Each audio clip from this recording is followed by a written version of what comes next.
Okay, so I'm in the bathroom here, changing out these three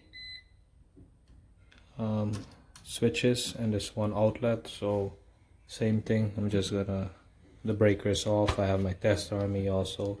Same way the wires is on here, I'm gonna put them back the same way. Nothing needs to change. This box is good. Wires is good. Just gotta be careful when I push back the switch, not to bend these wires too much and kink it and get any